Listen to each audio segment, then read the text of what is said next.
we dive deep into online creative life on YouTube and beyond. Some business, some creativity, and some harsh reality. Welcome to The Create Unknown. People aren't really concerned so much about the legitimate stuff as the illegitimate takedowns now. They are a much bigger threat to the YouTube landscape. These things would pop up occasionally in the past. Whatever, it was one little thing and it was a little bit of annoyance. You know, it was sort of like a mosquito that you'd swat away. That's very different than what's happening now.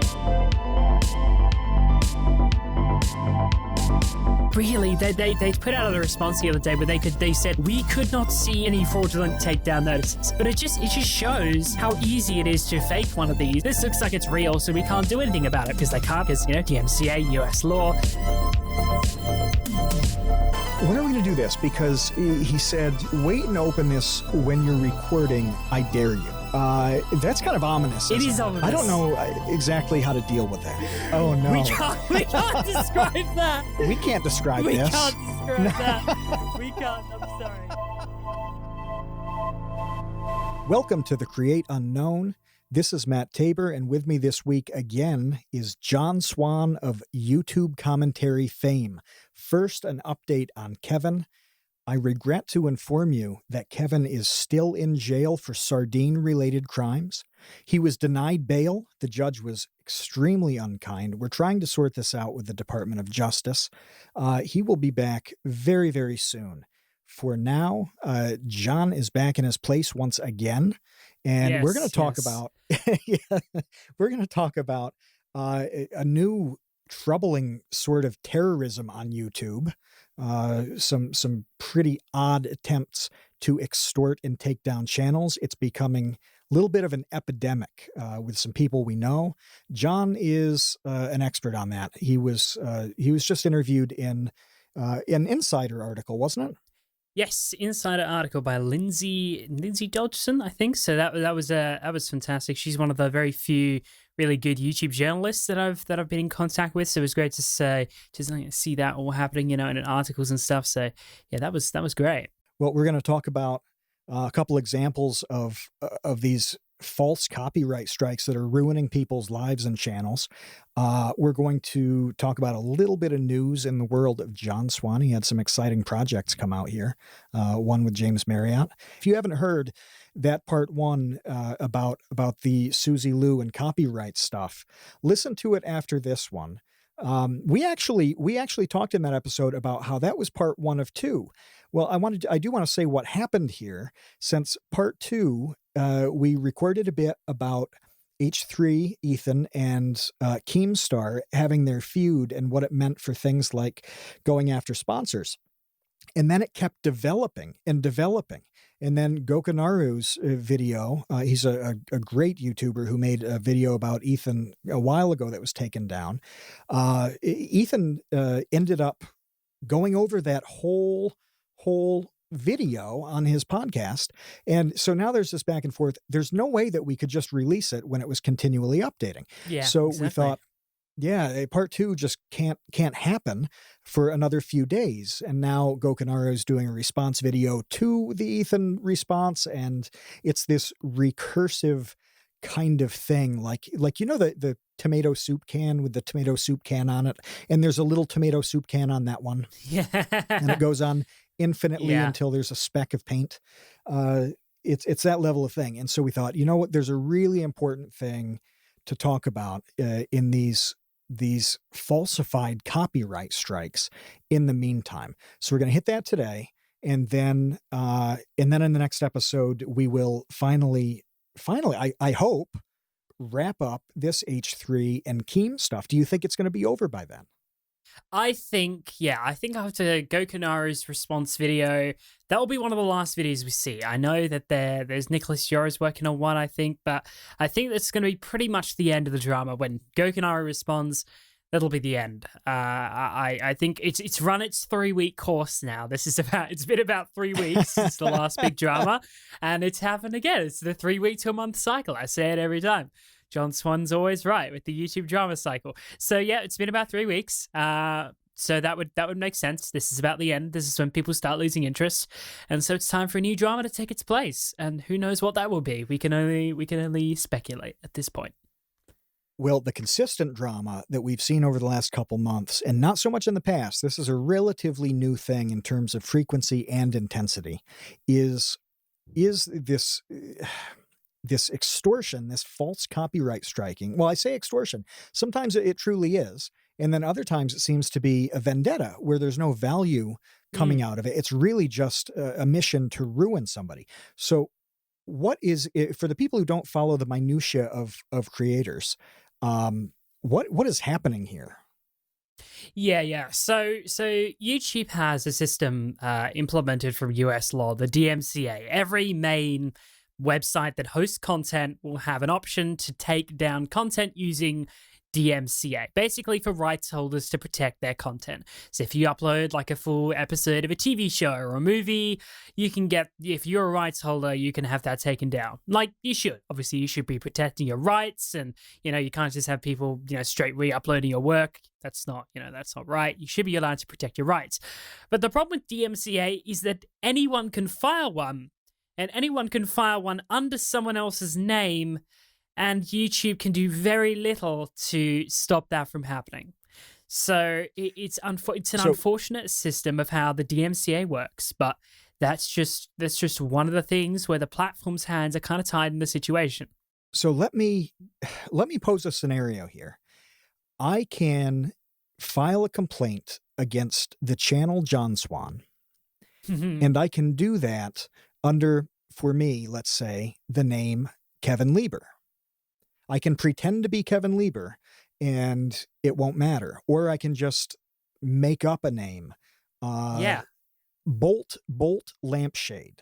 Bolt Lampshade is the name of one of the babies that a member of the baby gang adopted.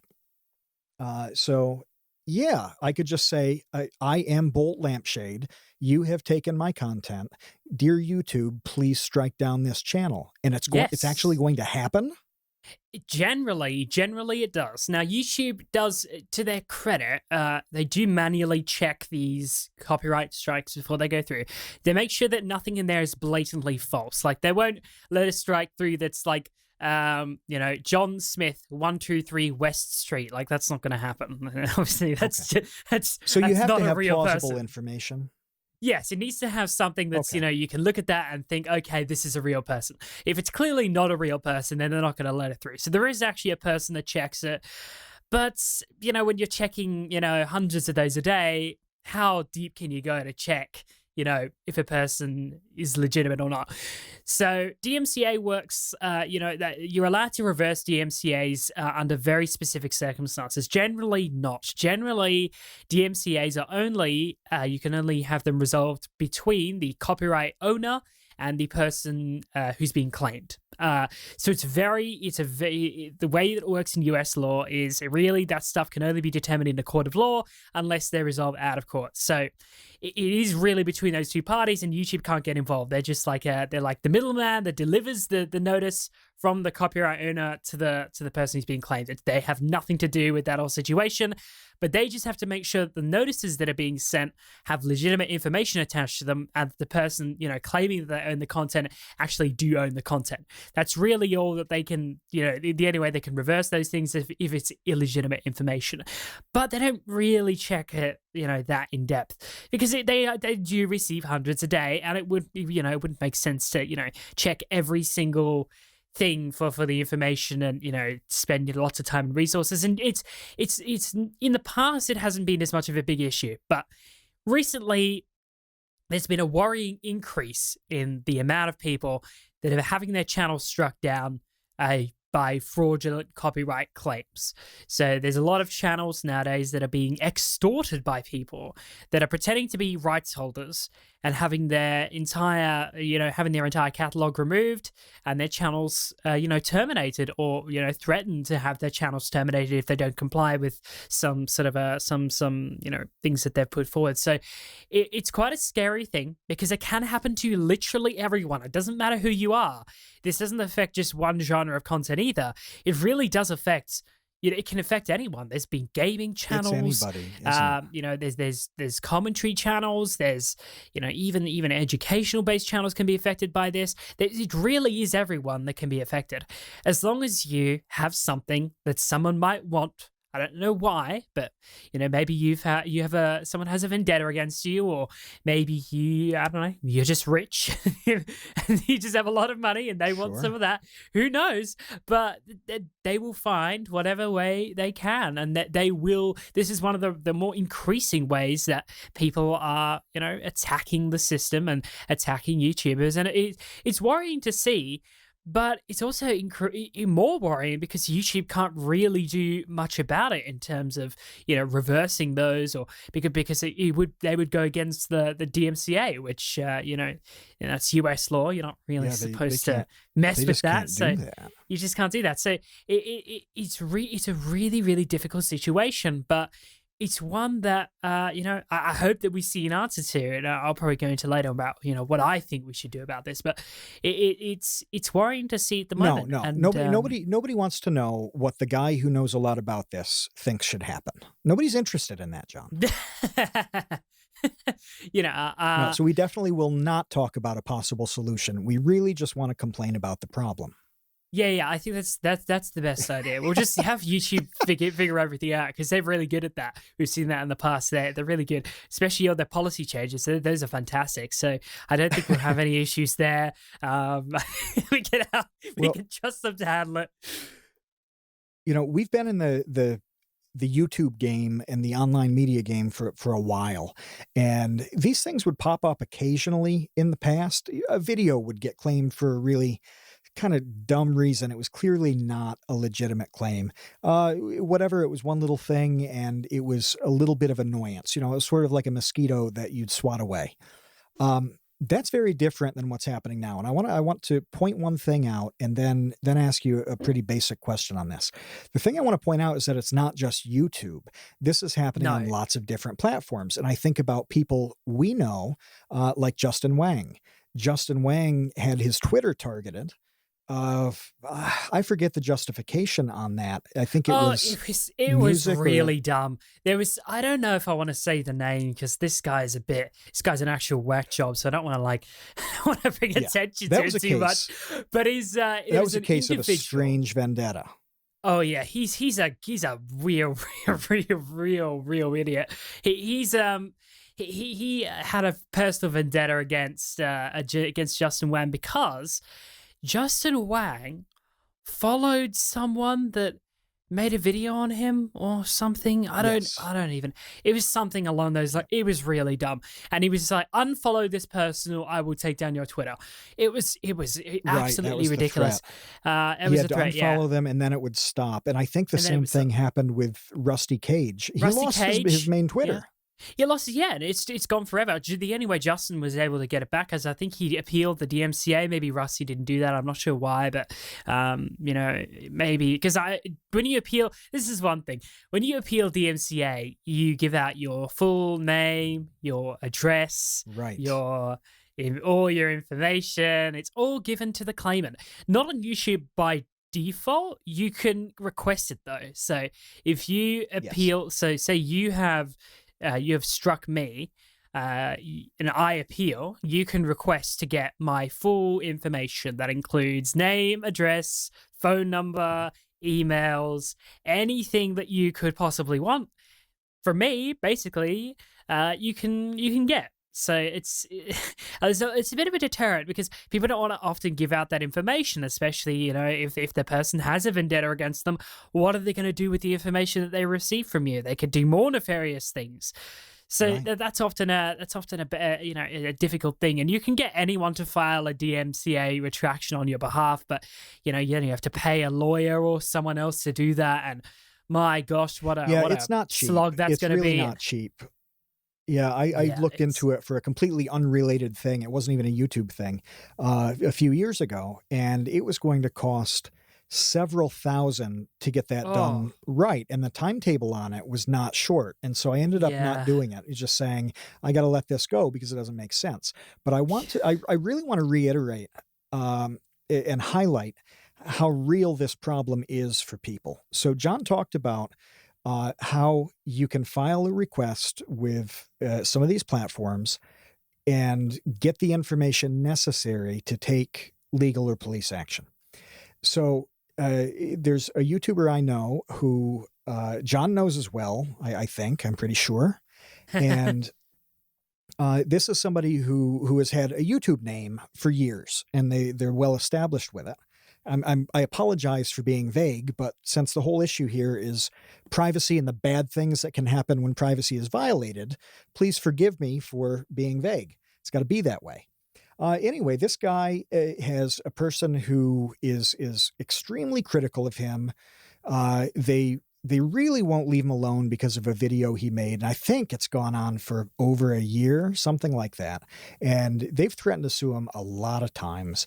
And I talked to him about it. He said, I'm not worried at all about the prospect of a lawsuit here because it's the woman is just has baseless accusations.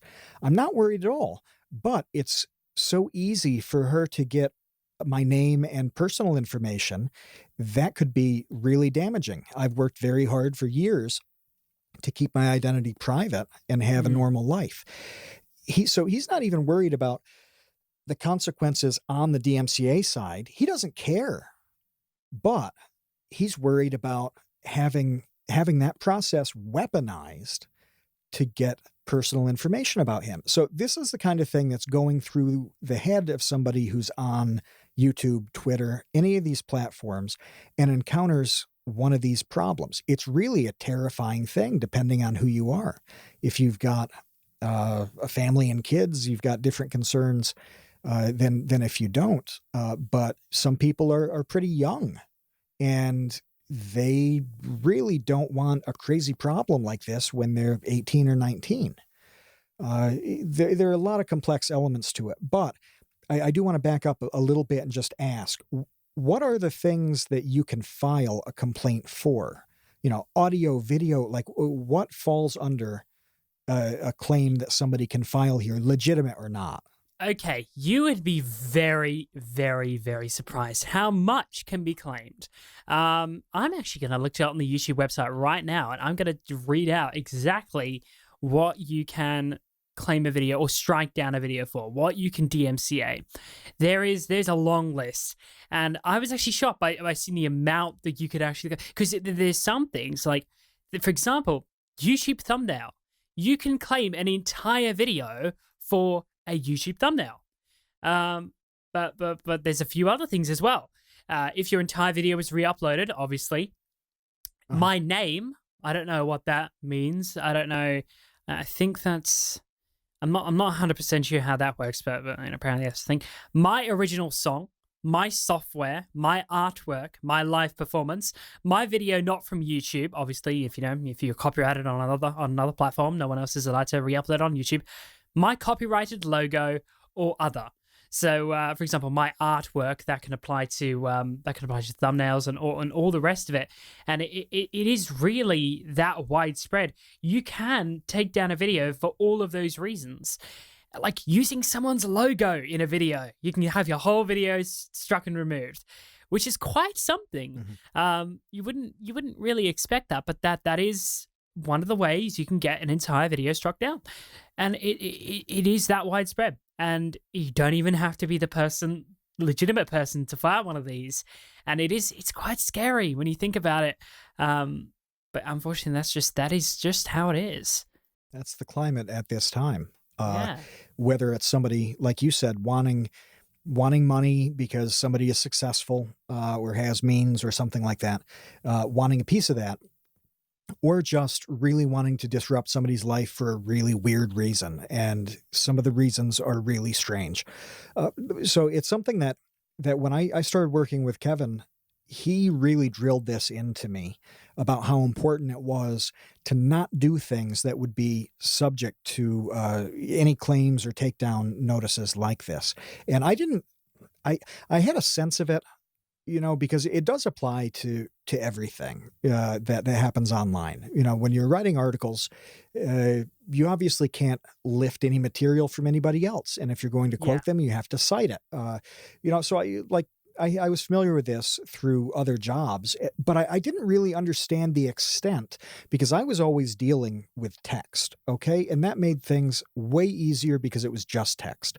But what you described is everything. If it's at all audio or visual or even conceptual, it is subject to one of these claims. And I Yeah. really started to appreciate the complexity of that when we made some videos and I would suggest things like, oh, wouldn't it be funny if you did this? Or this 3 seconds from another thing would really make the point a lot clearer. Just all of these suggestions were good in theory. Well, maybe. I hope they were. But they were useful, real suggestions. But Kevin would just say, "No, this either is definitely going to get us in trouble, or it has too high a chance, and the possibility isn't worth it." So it takes a lot of time actually to write around this issue and to film around this issue, and I Yeah. imagine edit around this issue. But the mindset that he seemed to have was that the extra time we spend on making sure there's not going to be a problem is going to be less time than we'll spend dealing with the problem if it pops up. And I can't recall anything popping up. I mean, we really do treat it seriously and take a lot of care to avoid an issue. Yeah. Yeah. But if Yeah. it's as broad as you say it is, what is somebody supposed to do when maybe they've got to turn something around quickly or they have an informal style? Let's say it's a vlog thing that isn't heavily scripted. It's not going to take 3 weeks to make a video. How much time do you have to spend to make sure you're going to be okay in a format like that? Yeah, generally most uses of of these things would be considered fair use. So I'm sure most people listening right now have heard the word spread around a lot, and you can do your own research on what that is and what that entails. But generally, if you're using things in the purposes of commentary, criticism, research, that's considered fair use. There's also some cases about incidental use. So, for example, if you are vlogging and you're vlogging in a cafe and there's music playing in the background of the cafe, the copyright owner generally cannot claim or strike down your video because their music was playing in the background of this video because it's incidental. The use you didn't intend to use the song for illustrating the song in your video or something like that, right? It really is an accident that it was in there. So there's been cases on incidental use, and that's that's gone through as fair use as well in the past. And there's a lot of things like that. Most uses would be fair when you're talking about that.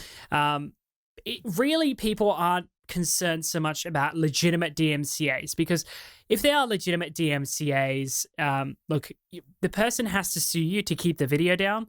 So the way it works is they can DMCA you, and they give you. YouTube gives you 14 days to respond, I think, or is it 30 days? Actually, no, you can respond at any time. I forget. So they DMCA you. You can respond at any time, but after 30 days, your video gets removed. So if you respond after that time, just know you're not going to get your video back. Your video is going to be gone, but the strike will be lifted from your channel, but the video will forever be gone. So you generally appear within 30 days, and then the claimant, has 10 to 14 days to respond to you. And if they don't, the video goes back up. But the only way that they can respond to you is if they file an intent to depose. Basically, we are going to sue you. They file that to YouTube. They provide evidence to say, look, we are going to sue this person. We have an intent to depose, and we want the content to stay down. And then YouTube has to comply because it's going through legal action. But if they don't reply, then it doesn't happen.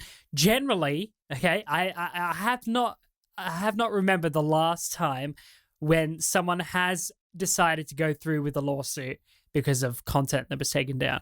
The last time that really happened was the H3 versus Matt Hoss case, which was 2017. Really, that's the last time I ever remember that happening. Generally, it really doesn't happen at all. And because most uses are fair and people strike down videos because they don't like the way that you're using it. But generally, it can be argued as fair use. And people aren't really concerned so much about the legitimate stuff as the illegitimate takedowns now. They are a much bigger threat to the YouTube landscape. And I think it's important that we address those as soon as possible to try and make sure that we have some sort of solution to that, because that's really not optimal at this moment in time. So what are some of the examples that have happened recently with channels having takedown notices, and how has that gone for them? Yeah, so there's been an influx in illegitimate takedowns recently. It's worrying to see, but it has happened. And the Insider made a whole article about this. I'm sure you can probably link it in the description. It's actually a very good summary of everything that's been going on the past few weeks, and going back the to article a few that years John ago. mentioned. Yeah, we'll put that in the description so that you can read up on this, because it's a very good example or a very good rundown on what's happening here. And it's got several examples in it, including a few answers from John as well. But there are interviews with a couple people who have gone through this process and struggled with the frustration of a completely illegitimate takedown. So it goes into a bit more detail and depth. So check that out. It'll be in the show notes and description on YouTube. Yes, it is definitely a very good rundown of all that sort of stuff, and it'll go more into detail than I'll go into here. But there's a channel, the first one that comes to mind, the first one in the article, is actually a channel called Game from Scratch. I hadn't heard of it before this time, but they got videos removed from a person who was trying to basically blackmail them or extort them out of their videos. There's actually a chat log here. This person said, "I took it down because I can, and I want some compensation if you want me to bring it back up." And the person said no. They said, "Oh, fine, you want your channel to go down? Fine, if you're not willing to negotiate, you will go down. I'll give you a deal. If you send me $50 worth of Bitcoins here and promote my Twitter, then I will bring your video back up." It really is that petty. That was crazy to me, because $50 $50 promoting their Twitter, or channel down. Like, come on, man, come on. I mean, $50 isn't totally insignificant. I mean, it's a video game. I think of it in real terms. $50 is about what a newly released video game is. And if that's this all person you're could asking be for, it could be from a different country where currency works differently, and US dollars goes a Sure. longer way. But either way, but still, I if you're mean, going to do this, aren't you going to go 500? I mean, something that would surely, make yeah, it worth your while. Sure, you would think, but it really is that easy. And it can be YouTube worked hard on, they generally reverse these things if they figure out that it's illegitimate. If you can send them proof like that, obviously, they can look at that and think, okay, this is not legitimate. But there is quite a lot there that's going on, and it really is. That's the first example of people getting taken down. And this person actually said, as for why he was targeted, he has no idea. I would love to know. So there's no rhyme or reason. This guy doesn't have any enemies or anything. He says, "Mine is not a controversial channel. As far as I know, my most controversial video still has over a 90% like to dislike ratio. So it's not like I have legions of alienated viewers." It really is just no rhyme or reason. I'm not sure why this person was targeting him specifically, but that is just one of the reasons, and one of the things That shows how happened. susceptible, though, Yeah, everybody definitely. is to this. You can truly be anybody at all on YouTube, anybody at all on Twitter, and you are susceptible to being held hostage by pretty much anybody who wants to hold you hostage. Mm. Yeah, 100% agree. And I've actually just checked out what the channel is.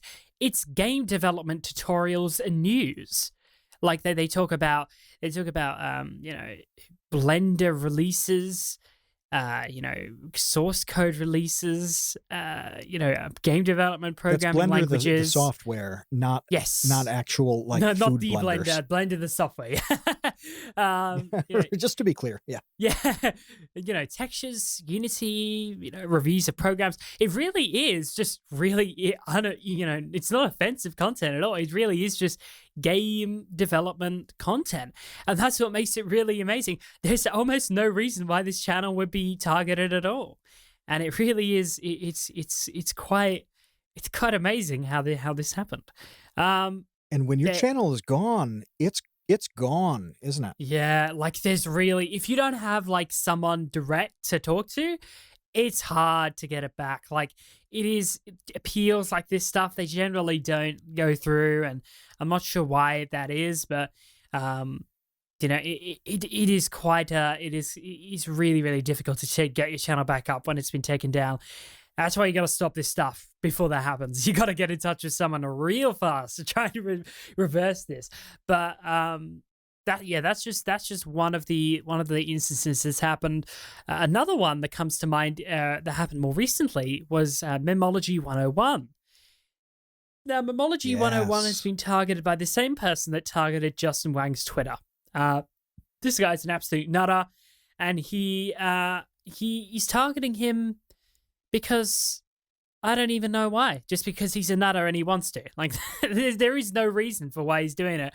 Again, Memology, he's a commentary / news channel. He's not really that offensive. I mean, he doesn't like certain people, and he makes that clear. But like, there's always no reason to strike this guy at all. No reason than anyone. No more reason than anyone else. It really is just standard commentary news kind of stuff. But this guy, the thing about Memology and why his situation is a little bit different is because he lives in Honduras.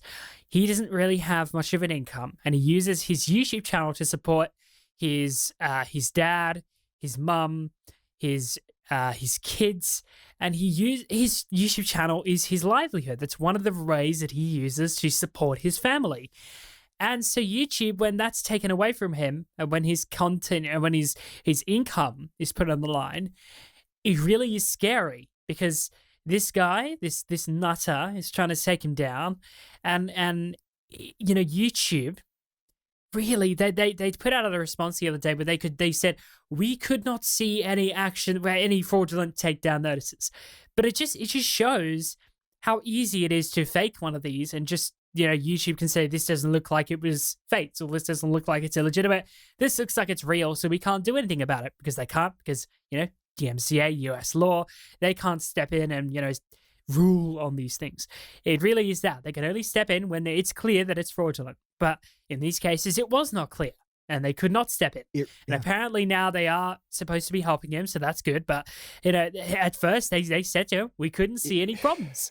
And it's really, I saw that reply. I saw that on Twitter. I saw them say pretty much, you have no case, we don't see anything, where it's completely obvious. And there are many, many people pointing out this is the same guy. This is, exactly the same process that others have gone through, and that wasn't valid. He uses the same name on all these social media platforms over and over again. It's like he gets a kick out of it. He does get a kick out of doing it, and he wants his name to be known. It's like he's an attention seeker. He really wants this. He gets validation from seeing people mention him. That's what I think. So that's why I refrain from saying his name, because it just gives him more attention. But he's got chat logs with this guy. Yeah. And it really is insane. And you know what this guy wanted? Like, in the end, you know what he said? I'll remove the strikes. No, not this time. No. I'll remove the strikes if you give me the assets you use to make your videos. That's it? Yeah. That's it. Oh, that's weird. That's all he wanted. And, Memology's videos aren't really they're not really that, difficult. He calls them glorified PowerPoint presentations. Yeah, that's his own classification. They're really we're not talking like famous Nerd City level artistry on this. It's like great content. It's good stuff.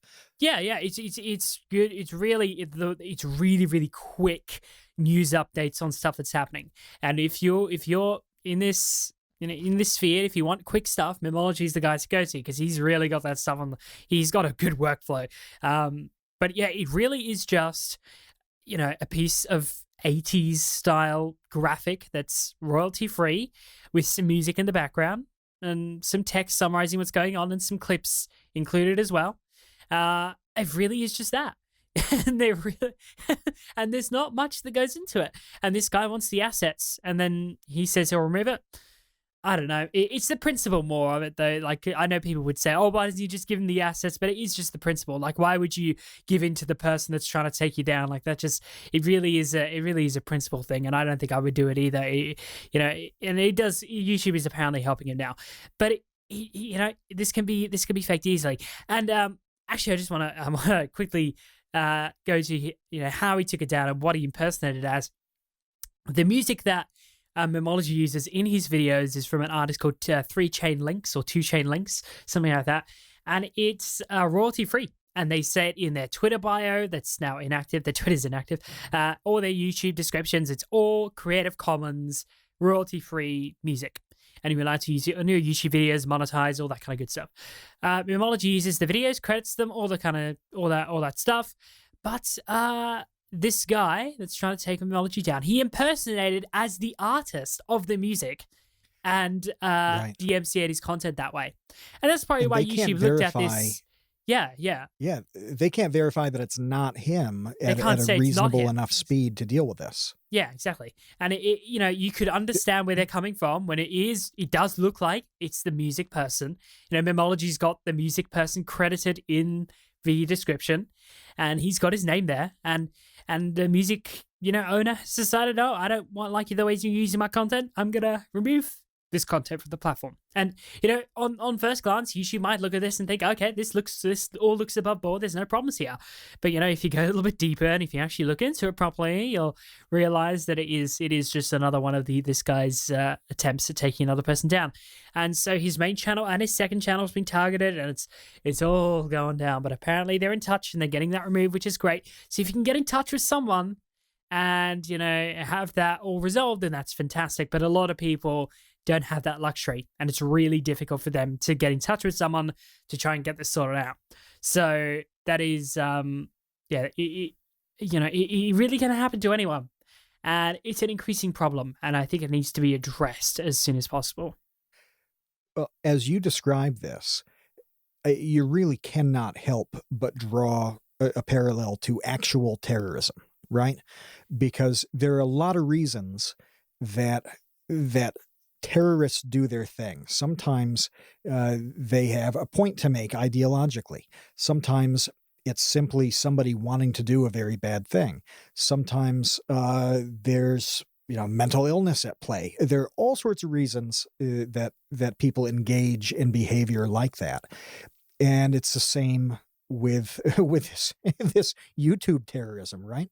And we know how difficult it is to deal with terrorism in the real world. And even the fact that it's so incredibly easy to do the takedown, to do the strike, it takes virtually nothing. The same way you don't have to have a sophisticated plot to cause harm with terrorism in the real world, right? Yeah. So it makes it very difficult to prevent and to police because it's so rudimentary and simple. It's very, very hard to deal with. We haven't made tons of progress in real life with terrorism. And it seems like YouTube is in a really similar situation here, where they have a finite number of resources. They could double their team dealing with these issues, and it still wouldn't make an appreciable difference. Yeah. It just wouldn't buy a whole lot of time to investigate these properly. So there's not a lot that they can put in place to straight up prevent this. At least it doesn't seem that way. So if you've got this really easy thing to do that causes tremendous harm, and YouTube is in a tough position with dealing with it, how do you solve YouTube terrorism? Yeah. It really is one of those really difficult things. But I had a few ideas, and I communicated that through Okay. to Insider, and I did have some things that, maybe we could at least prevent, a majority of these, or at least prevent it somewhat. I don't expect this to be, clear cut solution, but there needs to be, at the moment, when you appeal one of these DMCAs, there is a no option for, saying this claim is not legitimate. This strike is not legitimate. There's no option to say this person's extorting me. This person doesn't own the content. That's not an option when you appeal one of these So things. that That So there that is you're saying if that were in place, it would be able to route the case through to kind of a special reviewer who could investigate whether it was baseless. Yes, exactly. That's Okay. exactly what I'm saying. Okay. Because I don't know if you would really like. I can understand how that could be misused, though. Like I could really understand like that if you are a smaller channel, maybe and you've received a DMCA and you don't know, what's going on. You don't know how the system works. Like if you're a Minecraft kid got a got a DMCA and they're just like, okay, I'm just gonna click this option. There might be some difficulty in how if that could be abused or not. I'm not 100% sure, but it could happen. But I think that would be a great system if you could have a button, just a button that said this strike is not legitimate. Can you please review it? That would be fantastic. And you just have a form in there. We can upload images maybe. That would be great. Just anything to give some extra info. Have a small team to review those things. That'd be fantastic. Even just an email that we can access to send this stuff to and have that sent off to the appropriate team. There needs to be some way to bring this to YouTube's attention. Not only so that they can remove the strikes, but so that they can punish the people that are involved in this. And in the past, I do remember in 2019, there was a person that submitted a whole lot of false copyright claims against some Minecraft YouTubers. And, they actually sued the guy for these false copyright claims. And I thought this would be a big deterrent to people doing it. And to their credit, I didn't see anything in like the last part of 2019, first part of 2020, and then March, just this March, it started happening again, just out of nowhere. So I think really YouTube needs to take a really strong stance against this content. They need to adopt we're not going to tolerate any of this. It needs to be really strict, because it's a big problem. And I've not really seen it happen on many other platforms. It really is very easy to abuse. There needs to be some way to prevent it from happening. There needs to be some way to report it happening, and there needs to be, some way to, stop that from happening, in the future from action. Action needs to be taken against this. So that's what I think would be good to see on that front. But we'll have to see what happens. I don't know why YouTube would take the advice of, tiny channel with no influence, but you never know. Maybe one day we'll see some change, and that would be fantastic to see. Well, you're definitely not a tiny channel with no influence. You've proven that in the last couple months, but Well, something in the sticks out greatest to me scheme of here. things, in the greatest scheme of things, Well, YouTube is that's probably not true. going to You're listen not. to little John Swan. They don't listen to the bigger channels anyway, so why would they listen to me? It's They're not terribly good at listening on a tight schedule, especially, right? yeah, But there's an element to this that I'm really uncomfortable with. Okay, and it's the imbalance that has come out in the 35 or whatever minutes we've been talking about this. There's a really strange imbalance here where the accuser, legitimate or not, can do a thing and then put the accused in an extremely vulnerable position yeah, with their information, with the burden being on them to respond. And it doesn't seem to have that same sort of balance for the accuser themselves. So, for example, there is no identity verification process if you are the accuser. yeah. There probably should There be. just isn't. There probably should be. That I don't seems know like a really exactly. easy fix. I don't know how difficult that is in terms of DMCA. Like because the DMCA, the way that works and the way that form works, it's inherited from US law. So if you want real change to happen, like there to be some system of verification, or upload your ID here and we'll check it, and that sort of thing, you really Yeah. need to be reforming at the source, which is U.S. Copyright Office appeal to Congress and have that. Have that changed, and that is one of the first places you've got to try and lobby. And I know, actually, very recently there was a report. This happened like this end of last month. Like it was very, very recent. Like I'm talking like a week ago. The US Copyright Office put forward a report completely analyzing section 501, I want to say 511, 501 of the US Copyright Act. That involves safe harbor, which is basically platforms like YouTube are not responsible for the content that is hosted or uploaded by the users, so they don't get sued for content that's uploaded by someone that's not them. Basically, it's to protect platforms. It was analyzing safe harbor and DMCA, and it was a big, big, long report. It was like 200 pages, and I read most of it, and it rules mostly in favor of rights holders. That was quite shocking to see. In terms of that, they don't help the creators, but they help the rights holders, which is this is the opposite of what we would have liked to see. But again, that has to go through Congress, and I don't know how long that's going to take, or whether they would even bother at this stage. But they do seem busy right now. They do seem a little busy right now, yes. And it might be a few years if they look at it, and then it has to go through. And I don't even know if they'll bother. But it's if it does go through, there are a number of things that, because they rule in favor of rights holders, there are some helpful changes that we've been asking for a long time, like an arbitration system where you can set up a low-cost place where you can represent yourself and, arbitrate DMCAs and have it be very cost-effective for you to go in and fight your claims. That would be fantastic if we could have that implemented. That would be amazing, because at the moment, DMCA lawsuits are incredibly expensive, massively expensive. And it's just not profitable for anyone to fight these unless you're a massive corporation. The only way that that's the only way this would work. Or if you have a massive fan base that is willing to fund you, like the H3H3 thing that happened. But, arbitration would be fantastic. But then there are some really weird changes, like overall ruling in favor of rights holders. And they basically argue that because YouTube uses algorithms or something, they are not eligible for safe harbor. It was really, really strange. The whole report was really weird, and it could change the way that YouTube operates.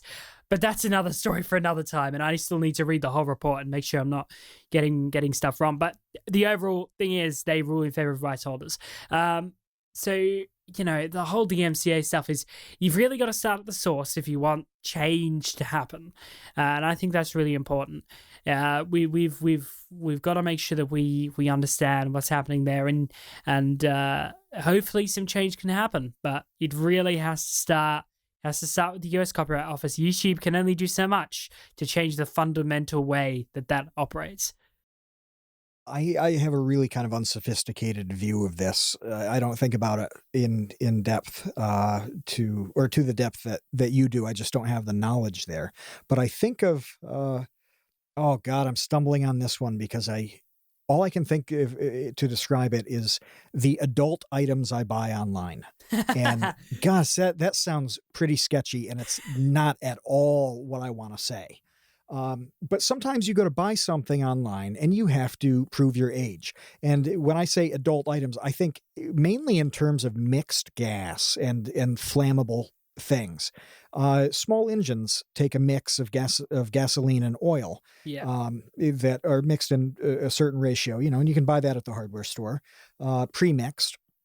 Or if you get a great deal online, you can get some massive case of it and have all the mixed gas you need for your chainsaw or brush cutter for, 17 lifetimes. And that's the kind of thing that I do. But when you're buying that sort of item, you're buying a box of things that can like blow up a truck if Yeah. if it catches fire, right? So you do have to prove you're not 12 years old when you're buying this, and it seems to be a really simple part of the verification process where I have bought things like that, and I have to show them that number one, I am who I say I am, and number two, I'm an adult.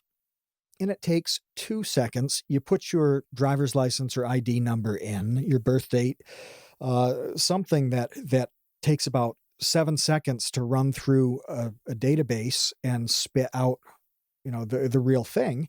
But they know who I am. They know exactly who they're shipping this material to. And I suppose if somebody, there are elements to this where, if somebody buys like 7,000 pounds of weird fertilizer, they're probably up to something nefarious. So tracking them in that way, is useful too. But anyway, my point is that they know exactly who I am and where I am and who's buying this thing. And that's for a total like normie household thing. And it's not a difficult process. Is it too much to ask for YouTube to at least put that gate up at the very beginning and say, if you're going to initiate this first, can we know who you are? That would be amazing. But again, I don't know if that's Are they allowed compatible with to? the way DMCA works. I need to investigate, and I can't give you a certain answer on that.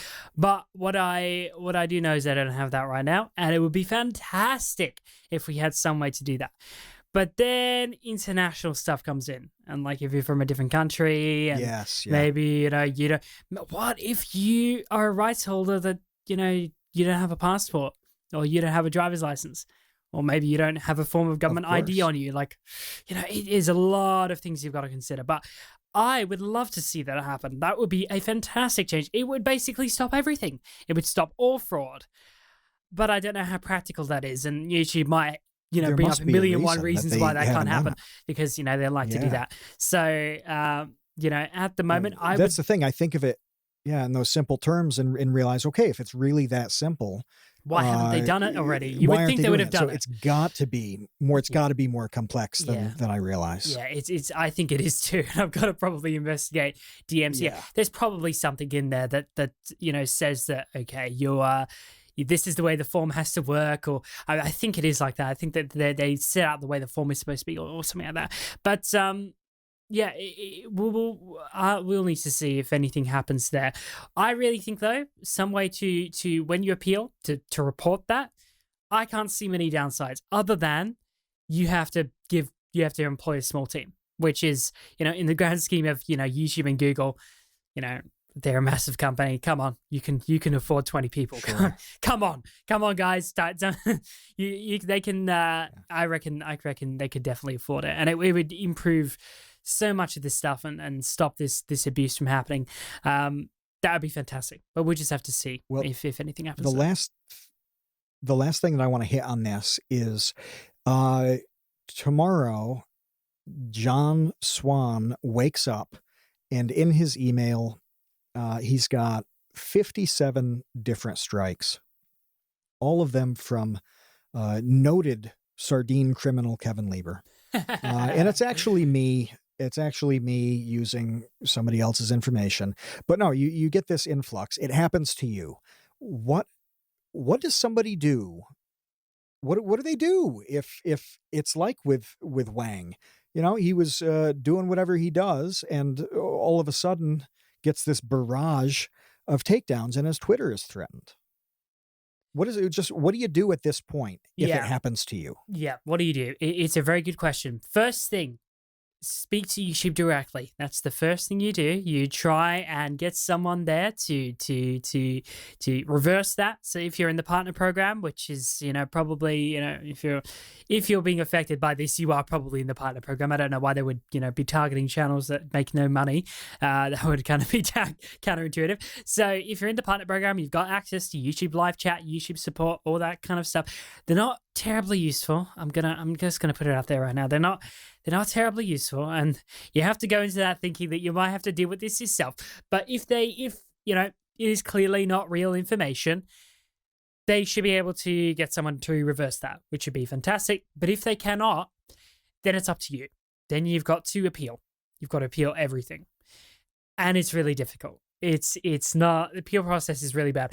But if it is the same lots of takedowns, if you've got 57 and they're all the same, basically, like you own the content, this is not the person that's claiming it, all the content here is protected under fair use. You know, if it's just that, you can just write out one and copy and paste it across the 57. Because a fraudulent takedown, you know, the person that submits a fraudulent notice isn't going to sue you because they don't own the content. So Sure, it will get removed if you appeal. That goes through, and after 10 to 14 days, it will be removed. But you also have to give them your information, which is not great. If you have a PO box, you can put your PO box in there, which is great. That's fantastic. It doesn't have to be a residential address. It can be mailing address, because if you do, the reason they ask you to provide the information is if they want to pursue legal action against you, they can do that. But they only have to post something to you. They have to post a lawsuit. That's they just have to send you a lawsuit via post. So you can put in a PO box, and that works fine. So if you have a large amount of these and you want to appeal, I very much recommend you go to your post office and you set up a PO box, and that would very much help to protect your information. Then all they get is name, phone number. You can set up like a Google Voice number if you're concerned about your information. Sure, set up a Google Voice number, and then it won't get your actual phone number. So you get name, and that'll be not an actual address, not an actual phone number. That is, if you're concerned about your information, full doxing. Yeah, if you're concerned about your information, if you're concerned about yourself getting doxxed or anything like that, do that. Appeal the 57 strikes, and they'll get removed in 10 to 14 days if you write it out properly. You've got to write out the retraction properly so that you can see that and think, okay, this is an actual retraction, we can pass it on. I actually made a Google Doc on how to appeal claims and strikes. They're the same set of criteria anyway, so it doesn't really matter. But I set up a Google Doc. You can probably link that as well, about what to do. It's not legal advice. I'm not a lawyer. Don't sue me, please. But it's a good it's a good rundown of kind of what you can do in these sort of situations. And I should probably put in a section in there about how to attack these fraudulent takedowns. But that's what I recommend. And if you do that, they're not going to see you, obviously. So your content will come back up, and your channel will be taken out of the strongholds of the YouTube bots. So that would be fantastic. It seems like if that doesn't do the job, if it's still denied wrongly, your only real option is to try to rally the troops on places like Twitter, right? Yeah. Just try and get in touch.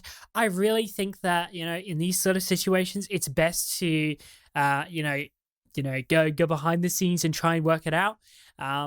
Because if that doesn't work, definitely turn to Twitter. I'm a big fan of just like trying to work it out, behind the scenes first, and seeing, if you can solve that. And then hopefully providing an update to everyone after that's been solved. But, I don't like to worry people for no reason. And I know that generally these things are, it's not much of an issue, especially, if you can just appeal. But I always go, if you can appeal first. If that doesn't work, and if it's denied for whatever reason, then you go to Twitter, rally up as much support as you can. There are many people in the commentary scene specifically that, they really rally behind this sort of thing. And if you can get in touch with them, your case is going to get a lot of attention, and that's going to be great to see. But that's what I always recommend first. Try and appeal, go behind the scenes first. That doesn't work, go to Twitter, see what you can do. There's another element to this that, I said it was going to be the last thing. I lied to you. I feel like I haven't said a truthful thing in my entire life.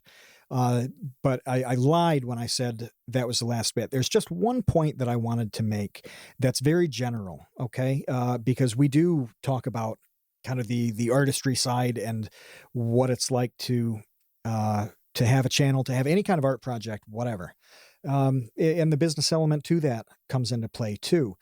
But this is a really good example of how, when you're on one platform, you can have a severe disruption at any time. Oh yeah. You can lose something virtually overnight. And those of us who have been around a little bit have seen, we've seen this happen through no fault of the creator's own. The really big one was MySpace. The amount of people who built these massive followings just on that one platform ended up being totally left hanging when most everybody shifted over to Facebook. We're seeing it a bit on Facebook now, where there are pages with millions of likes over there, and the Facebook community is kind of dwindling and becoming older and moving away from their demographic. Well, whether you're on YouTube, Twitter, Instagram, DeviantArt, Newgrounds, whatever it is, you got to be on more than one thing, because if there's a problem like this, some crazy rush of activity like these extortion and harassment cases Oh yeah. happens, if it gets real popular and you get caught in the mix there, you have a problem. And if it doesn't work out for you, we have seen channels deleted. We know, for example, Isaac in the Baby Gang had his channel deleted over a really strange AdSense related issue that was total garbage. And he lost a channel of about 10,000 and is rebuilding. Oh, wow. Overnight, he's just set back to zero. And it just reinforces that whatever you do, you have to do it in a bunch of different places, Oh because you yeah. generally cannot depend on one platform being there forever in an unassailable way. And you also can't depend on being able to export people from one platform to another. We can't go into the YouTube studio and, for example, download a list of all the subscribers and their emails. We can't do Yeah. that. If Vsauce 2 gets shut down tomorrow, it's not like there's just some great mailing list that we shoot everybody a message and say, oh, we're over here now. Hmm. No, it doesn't work that way. And because it's not transferable in that sense, you would have to depend on what you've built up in other places. So it's really important when you think of how vulnerable you can be. You don't want to live in fear and be on 17 platforms just in case one gets shut down. But it's really important to remember that diversifying your effort like that really does, it helps your brand, first of all. I mean, it just helps you get out in more places, and that's awesome. But it protects you from any kind of disruption. Sean Malone, who we had on as a guest on his fee channel Out of Frame, did a video that, maybe in March he was done with it, that had a bunch of clips owned by Disney. They were Marvel movies, things like that. And his use of those clips was 100% fair use. The claims against him were just absolutely going to be won by him. This happens a lot because he reviews movies. So by definition, not reviews them, but analyzes different elements of these movies. By definition, he's got to show a lot of footage from these movies. So he's very used to this process, but it got held up for a month. He's got this publishing schedule that he's got to stick to. His audience wants to stick to it. And all of a sudden, his big video that he's taken weeks to make is stuck in this bizarre purgatory because the people at Disney weren't responding to his claims because of COVID related stuff. We Yeah. assume their team just wasn't processing things quickly, and what normally would be a 48-hour delay turned into a 30-day delay. So you can be disrupted at any time for any reason. You can have a platform kind of go out of business, as MySpace did.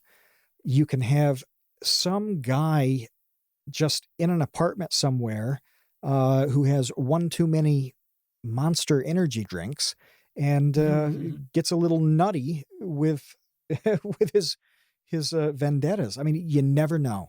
So it's really extremely important to factor in that you might be disrupted in a very serious way, and you should kind of protect against that as a creator. Oh yeah, and I'm a big supporter in expanding. Having two different platforms, two different main platforms, where you can have, you can, it doesn't only, help you in times like this where you might need it, but, it helps, to keep your community in touch with you. And I think that's really important as well. I'm a big lover of, I really like the Twitter platform. That's my platform of choice. I've tried Instagram.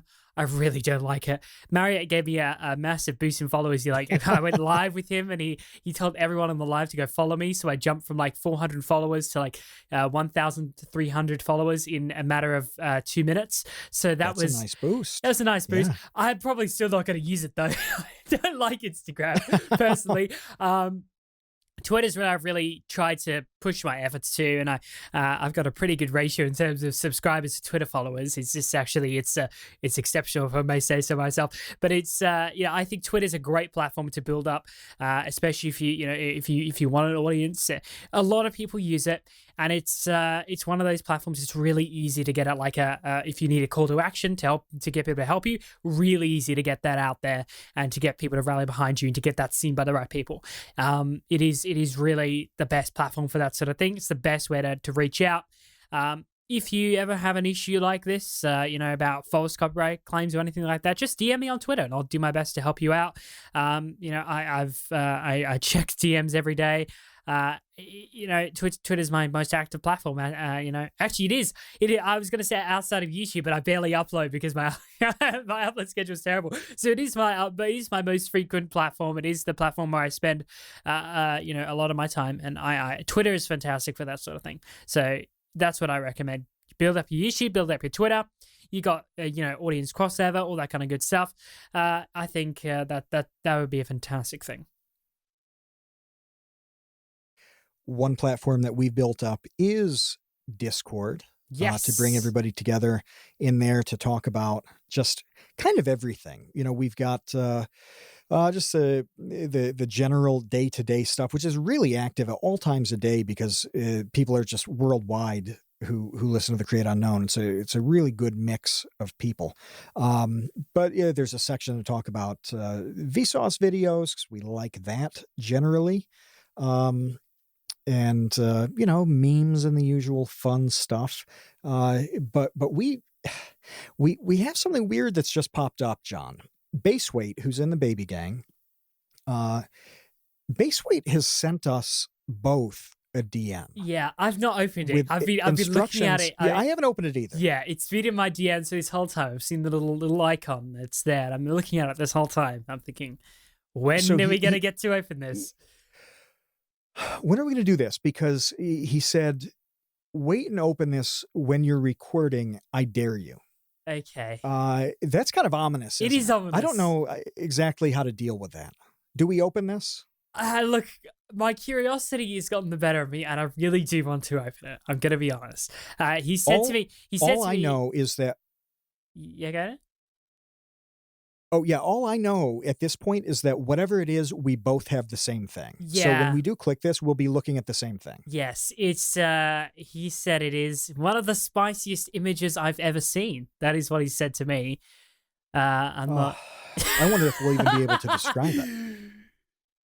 Have you opened it? No, I've not. You haven't? Okay. So how about you do a countdown and then we click this and describe what we see. Okay. I'll go 3, 2, 1, go, and on go we'll open it. Okay, let's do this. All right, that's fair. 3, 2, 1, go. Oh, that is. Oh no. No. Oh no. We can't describe that. We can't describe this. We can't describe that. We can't. I'm sorry. We can't. Oh, if people knew what this what are image you was, doing to us? We'd be cancelled immediately. That is... We would be cancelled. The crazy thing here is that I'm looking at it thinking, well, there's got to be something useful. One useful thing we can say about this. I really don't think there's a single element of this image other than saying it's vertical instead of, like, it's portrait instead of landscape. That's not even useful. Yeah, you can't. But other than that, I don't think we can say anything about this. No, we can't. I'm sorry. We can't. You'd have to don't even ask Baseweight, because the fact that we laughed at it is probably not good. No, the odds this is going to have to get cut from the episode edit is like 102%. Yeah. But these are the sorts of things that do happen on Discord: frivolity and fun and the finer things in online life. We examine those, and sometimes it's flat out horrifying. So thank you, Baseweight, for that. I do want to say, though, Baseweight is he He's actually made some material that you've worked in to Vsauce 2 videos.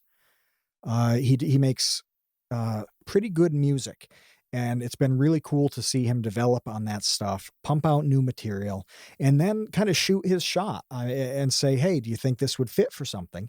Well, a couple things fit, didn't they? Yes, there's been a lot of his music is fantastic. It works really well in Vsauce videos, and I'm planning on using it in my own stuff as well. So that yeah, his music is fantastic. It's been great because it's good to sometimes have a bit of a change in flow from the normal music, because I have a library from the Jake Chudno stuff, but then I have my own extra library from Envato. But over time, it kind of runs out, and you kind of use the same tracks. So yeah, it's really good to get some extra stuff that's really good and have a bit of variation each video. Well, I'm happy that the music that he's making, which, as you said, it's excellent stuff. We've linked it in a couple videos and a couple podcasts we did a long time ago. The very first one that he sent us, we said, "Oh, this is awesome. We want to show people." We did that. But that's, I'm pointing it out because that's the way you have to do it. You keep working at something, you keep pumping things out, you do useful things for people, and you kind of, like I said, shoot your shot. I mean, there are a lot of ways to put that, but say, "Hey, maybe this is useful." And if it's not, that's cool. And you keep chugging along and doing your thing. And if it is, that's great. We were able to get his music in, I don't know how many it is, because it's been a couple videos now. But out of the gate, that's like 1 million sets of ears that are hearing the thing that you've made. And that's just, it's a really cool thing to see.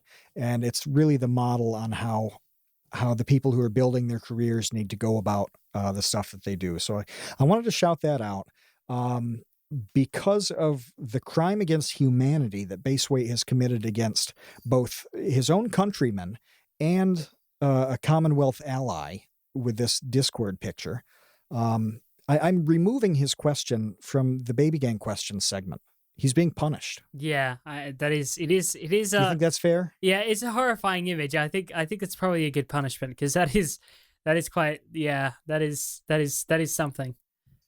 Yeah, that one's never going to come up on an episode ever.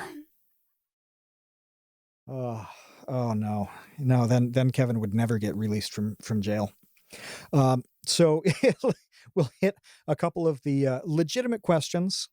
So I'm trying to think which one to start with. This image has thrown me off. It truly has. Yeah, it's derailed me. the whole podcast. Thank you very much, Baseweight. Good job. What a terrible idea it was to open this on the air. Yeah, it was not a good idea. I'm not terribly happy, but we'll have to finish the episode now. So what can you do? I'm just thankful that we're audio and it's not like a screen share situation. Yeah. Live on really YouTube, show the picture. Channel instantly suspended for community guidelines. Gosh. That would be instantly suspended, yes. Yeah. Well, James has a question about kind of different cultures and how they relate to drama online. And it's pretty interesting as I started to think about it. And he said, with personality and criticism of online personalities, do you find that the toxic ones are inherently linked to just being part of an online community, or is there a difference worldwide? Like, do a lot of the toxic people come from the US? Is there something that's American about that kind of thing? Or does Australia have just as many people per capita who are just as toxic? Yeah, I don't know. It really does come down to the person, and I don't know if it is much of a cultural thing. Obviously, much of the audience on YouTube, or much of the creators and audience on YouTube, for the majority, is from the US. So the most amount of people you're going to see is United States based content. I don't know though. Like, in terms of commentary, in terms of the community I'm in, there's not really any other Australians. I'm really the only one. That I can think of straight off the bat. It's really hard because I only know British and Americans. Those are the only two main groups that I really know of in terms of this community. and they're all pretty much the same in terms of Yeah. problematic figures or whatever. There's not really a difference. It really does come down to the person. I don't know if it is I don't know if it is a cultural thing. It is very much it's a personal and a personality thing. And some people, the problematic figures generally generally speaking, hypocritical, not open to criticism, that sort of thing. It really is that very narrow sort of set of criteria that that they fall into, and it's actually quite shocking how you see it repeated so often, the same set of criteria across all these sort of problematic individuals. But no, it's not a cultural thing. It is just it's just a personality thing, and the majority aren't like that either. It is a minority, and it is really just a person. I don't think it's to do with culture at all, really. And as your audience has exploded recently, how are they? How are they? I mean, are all your new subs in that community just blowing up? Have they been good to you, or have you had more problems, or what? Oh, look, I've had very little problems. Like with the beginning of the Susie Lou stuff, there were a few weird individuals that maybe took things a little bit too far, but I think I've sufficiently fix that, and that's all good. Obviously, when you've got a channel as big and a situation as big as this, 1 million views on the one video, you're bound to get a few nutters in there. That's just how it goes. So it is an unfortunate thing, having all the so much attention on yourself. But other than that, it's been fine. I've been very happy. I've got a Discord now that's actually doing relatively well. Got nearly 3,000 people in there, which I never really expected. So that's been crazy. fantastic. That's more than ours. I didn't realize that. Yeah, it's got I I think didn't. I think when I 2,800. joined, it was quite a bit smaller. Yeah, 2,000. I think 2,800. Let me check. This is the on-air check right now. Oh, members. Now I'm wary of clicking things. Okay, it's 2,800. Yeah, so we're nearly at 3,000, which is fantastic. It's it's fantastic. It's been great to see, and the live streams have gotten a lot of attention, and I can't wait to see what my next live stream is going to do, because I think when I live streamed before I was on 43k, 42k. Now I'm on nearly 69k. We're at the magical number. We're nearly there. I thought it might happen on air, but maybe we're just a tiny bit behind. Oh, we are 50 subs off. We are 50 subs off from 69k. So 50 it's subs. Oh, 50. So it's getting there. But just as soon as we get off air, I'll probably hit it. So that'll be very fantastic to see. You can actually see when I'll tweet it out when we get there, so you'll actually be able to see the exact time when we came off air, pretty much. That'll be when I tweet it out. Yeah. There you go. It'll be the time schedule. But they've all been fantastic. There's been very little issues. I love my loyal subs very much. They've all been very nice. Oh wow! I just saw a Tozy recently subscribed as well. That wasn't there before. That must be recent. Hey, nice. A Tozy, welcome. Welcome to the nest. Yeah, welcome to the Swans pond. have nests. The pond. So.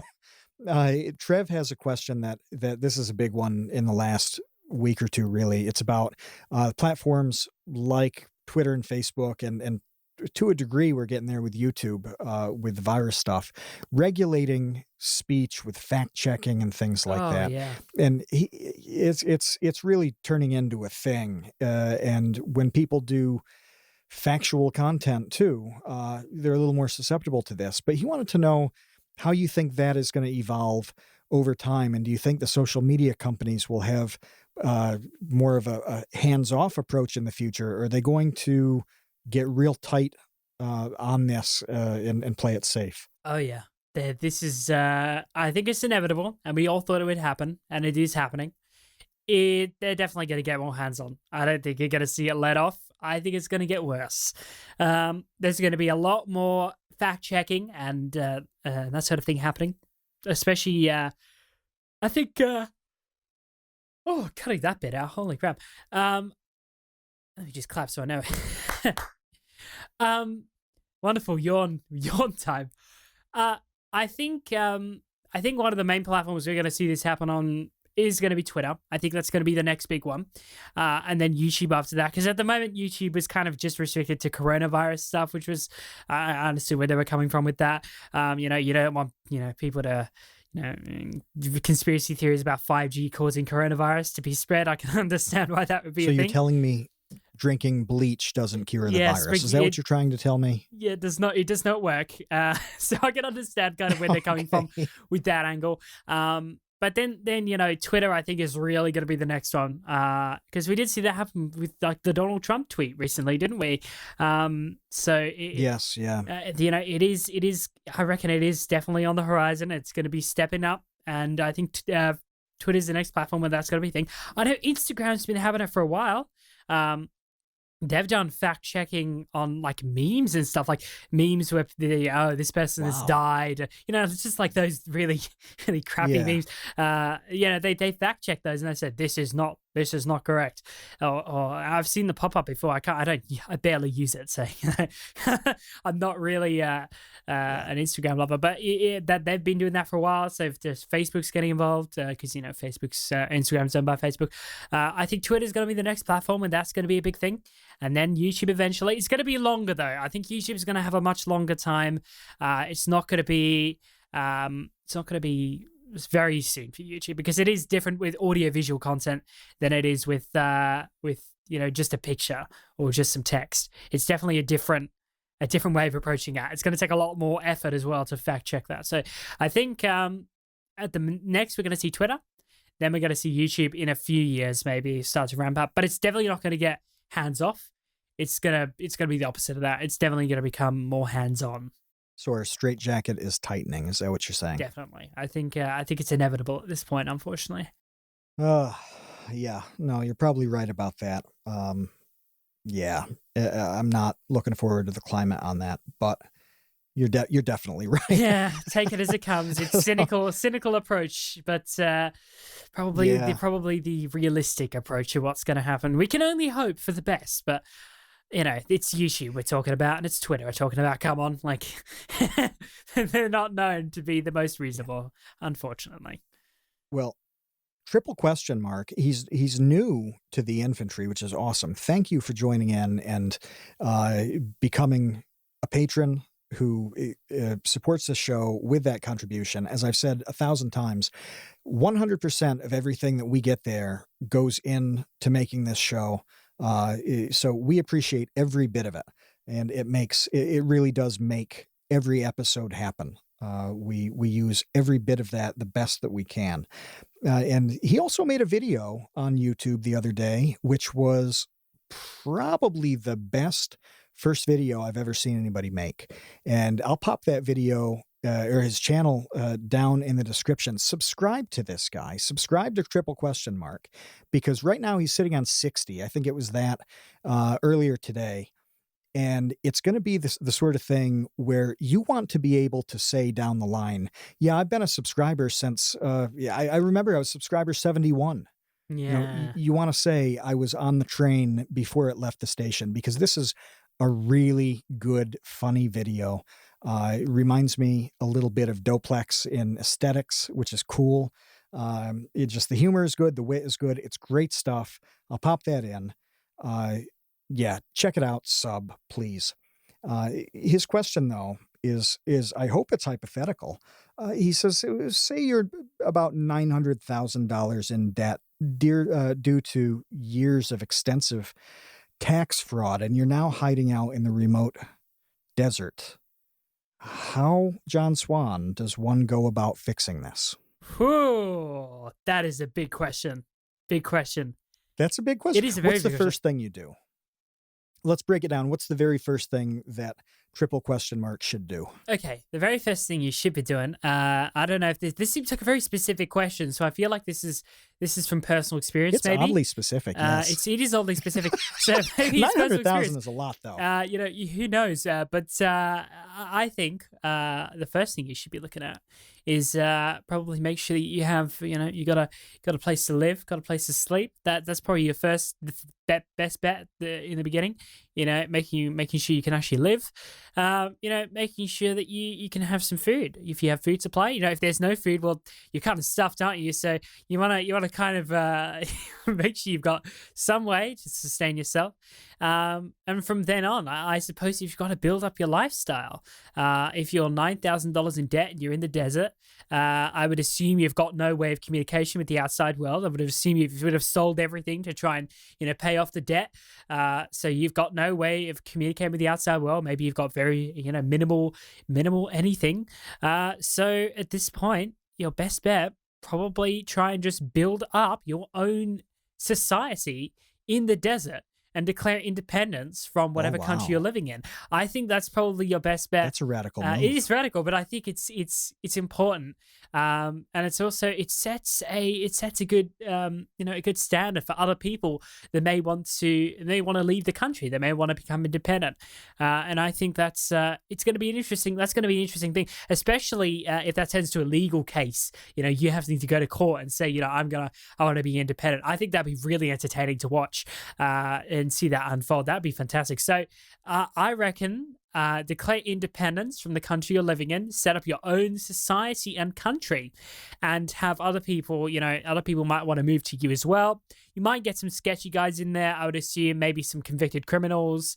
That might be a bit of a problem in the beginning, but I think it could become a functional society separate from the country you're living in. I reckon that could be a good end goal. But you've got to work to that, of course. So, you got to make sure you can live and eat and, have water and all that kind of stuff. I like this plan of establishing an autonomous micronation. Yes, I think it could be very good.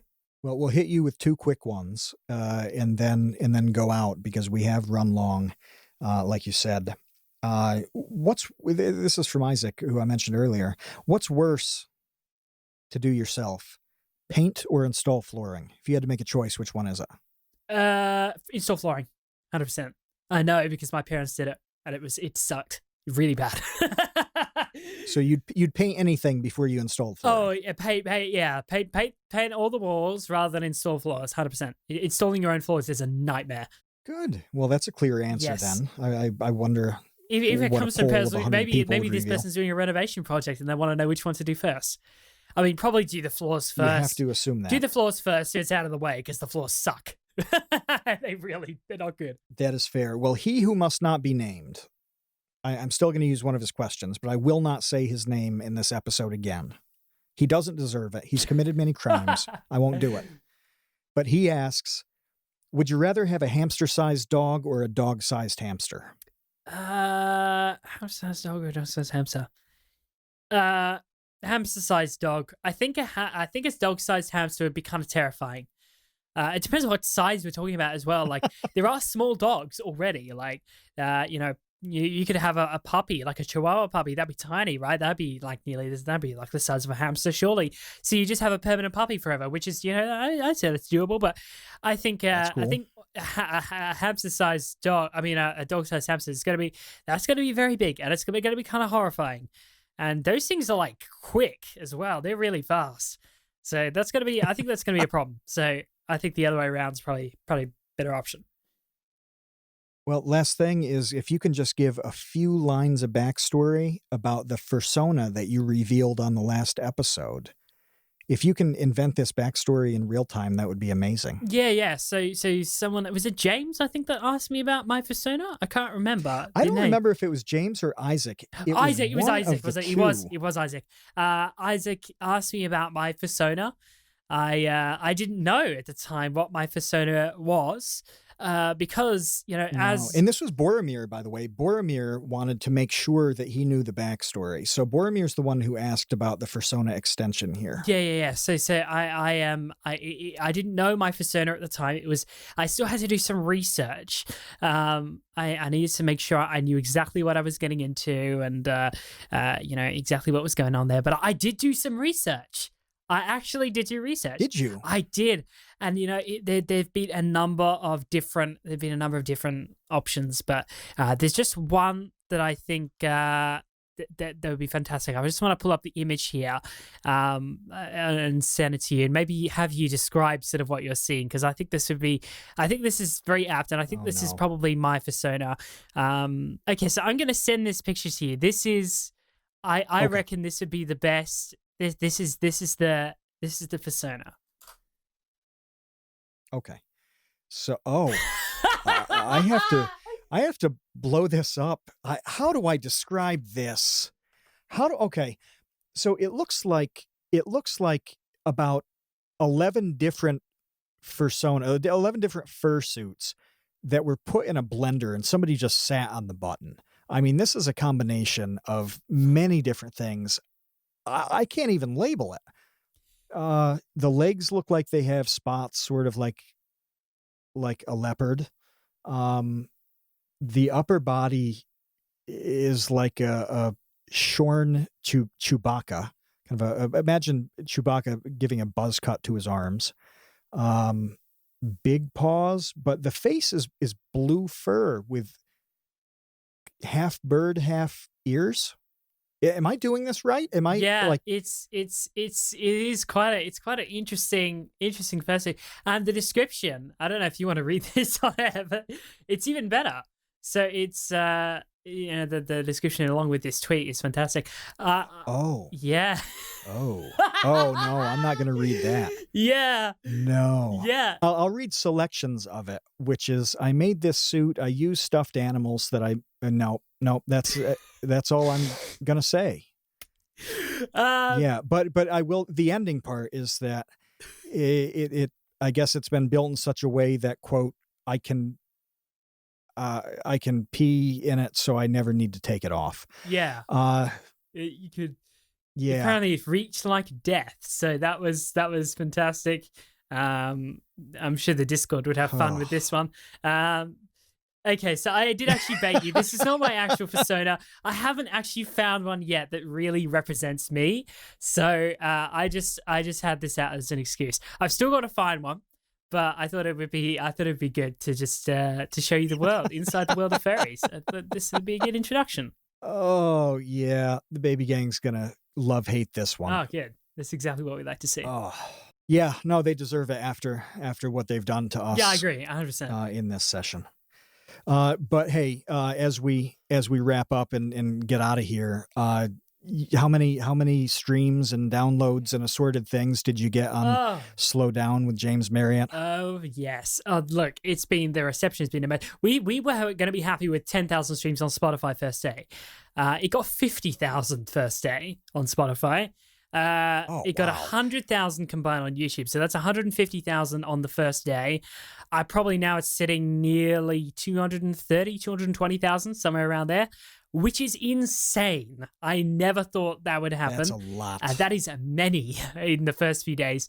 So I'm really, really happy with how that's been, going, and all that kind of stuff. It has truly been amazing. Has Spotify updated? Because they sometimes take a while to update the thing here. No, they haven't. So it's still sitting on 50,000. But yeah, it's that's been amazing to see. Slow Down, James Marriott and John Swan. It is a banger tune. Go listen. It really is a good one, and we'll put that in the description. There are actually a lot of links that we talked about here links today that are going to go in this description. Yeah, and they're all good. It's all exciting stuff. So check that out. Click around. Waste an hour watching the videos and listening to the songs and thinking about some of the stuff that we said. And give us your reactions on Twitter and Discord, and we love to hear from you in any possible capacity. So thank you to John Swan of YouTube commentary fame again for jumping in and going over just this super strange, destructive pattern that's just come out of nowhere on YouTube. It's a big deal. Yeah, hopefully my replacement, it's a big deal. Hopefully my replacement from Kevin Lieber was satisfactory today. Replacement host, big job, big things, but hopefully that was a worthy replacement for illustrious Kevin Lieber. We can only hope that his released soon from jail from his studying related charges. We can only hope. We can only hope they drop the charges. That's the best case scenario, is that he'll be a free man and back in to the Create Unknown. For now, we are out. We will be back with a little bit of Keem and H3 and why that actually matters in terms of sponsorships and how everybody does their thing on YouTube. So we'll talk about that next week with the updates. And for now, see you later, Space Cowboys.